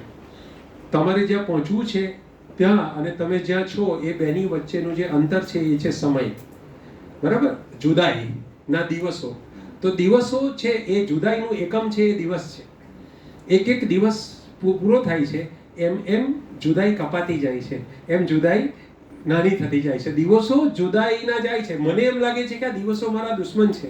મારે જે કરવું છે એ થતું નથી, મને જે જોઈએ છે મળતું નથી, પ્રેમિકા સાથે મિલન થતું નથી, ઈશ્વર સાથે મિલન થતું નથી, અને આ દિવસો મારા દુશ્મન છે. પણ આજનો દિવસ આવતીકાલ પર, આવતીકાલનો દિવસ પરમ દિવસ પર, પરમ દિવસનો દિવસ મને એના પછીના દિવસ પર, એમ કરતાં કરતાં મારો હાથ જાલીને લઈ જશે મુજ શત્રુઓ જ સ્વજન સુધી. આ વાત આ ગઝલની અંદર છે. એટલે હવે આ શોભિત દેસાઈનો શેર છે. આકાશ તો મળ્યું પણ ઉડી નથી શકાતું. આ સ્ટેટમેન્ટ છે. આકાશ તો મળ્યું પણ ઉડી નથી શકાતું, પિંજરને તોડવામાં પાંખો કપાઈ ગઈ છે. પિંજરને તો આ બધી બહેનોને ખ્યાલ આવશે કે ભાઈ આ ઘરમાંથી બહાર નીકળવા, કશું કરવા માટે આપણે જે છટપટાહટ કરીએ, પિંજરું તોડવામાં મહેનત કરીએ, એ તોડવામાં આપણી પાંખોને એટલી બધી ઈજા પહોંચે કે જ્યારે ખુલ્લું આકાશ મળે છે ત્યારે આપણે ઉડી શકતા નથી. આ અદ્ભુત વાત શોભિતભાઈએ એમની કોઈ ગર્લફ્રેન્ડ પાસેથી સમજ્યા હશે. મનહરલાલ ચોકસીનો આ શેર છે.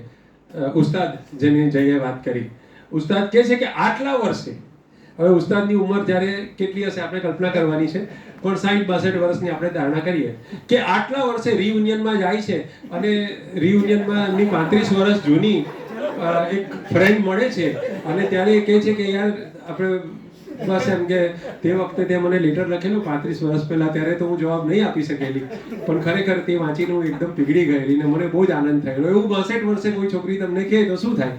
બરાબર? આટલા વર્ષે હવે ઇકરાર ના કરશો તમે, કે આટલા વર્ષે હવે ઇકરાર ના કરશો તમે, ઝેર શું કે જામ શું સગડું સમય પર જોઈએ, કે ઝેર શું કે જામ શું સગડું સમય પર જોઈએ. તો આ શેરોની અંદર મજાકની વાત બાજુ પર મૂકીએ, પણ તમે એની રચના રીતિ જુઓ, ધ્યાનથી તપાસ કરો કે there is a statement in first line. બધીમાં પહેલી લીટી સ્ટેટમેન્ટ છે અને બીજી લીટી છે એ પહેલી વસ્તુને દ્રઢીભૂત કરે છે, એને સાબિત કરે છે, એને એનું જે લોજિક છે એ લોજિક સમજાવે છે. બરાબર છે? So this is one most popular way of writing a શેર. પરેશભાઈ, દાવા દલીલ ઉપર એક સુંદર શેર યાદ આવ્યો મને. મરીઝના જ શેર લેવા પડે, આપણે કોઈ પણ ઉદાહરણ આપીએ તો પહેલો તો મરીઝ જ આવે. પણ એક સરસ શેર હતો કે કશીક ખામી હતી મારી નાસ્તિકતામાં.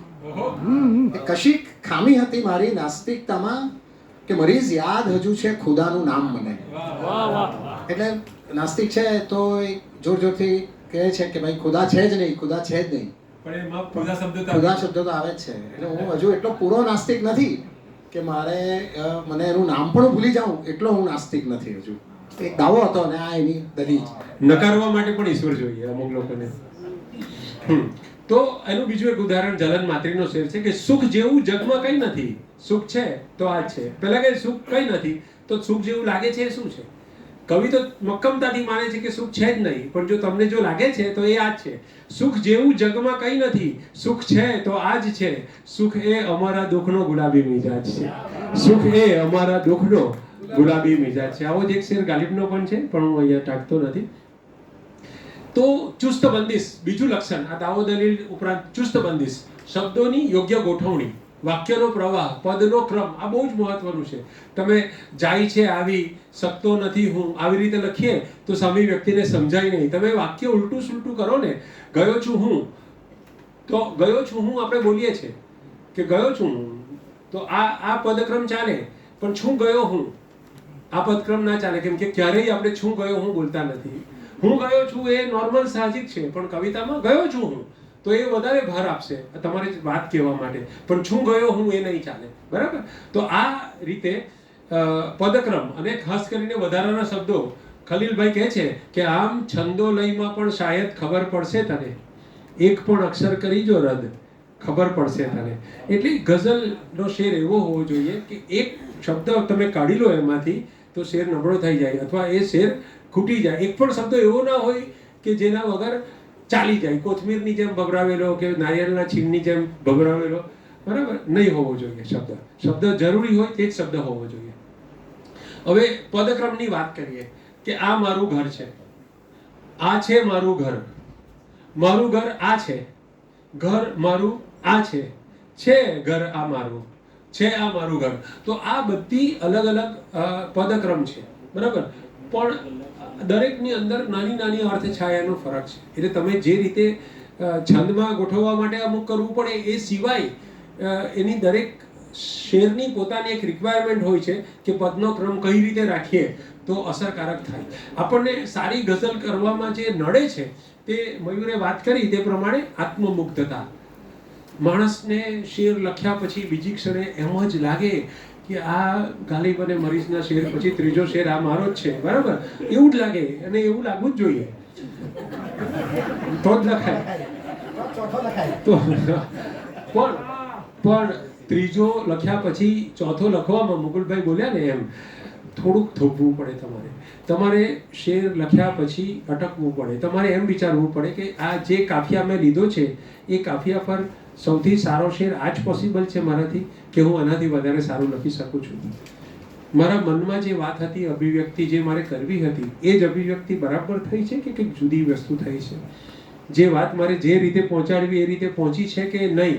આ જે આત્મમુગ્ધતા છે ને એ તમને આ ક્રિટિક બનતા રોકે છે. લખતી વખતે ક્રિટિક જાગૃત થાય એ પણ નકામું છે. એ વાત હું તમને પછી કરીશ. રાઇટિંગ બ્લોક વિશે બપોર પછી વાત કરવાનો છું, તમને જ્યારે ઊંઘ આવતી હશે થોડી ત્યારે. પણ રાઇટિંગ જો તમે લખતા ક્રિટિક થઈ જાઓ,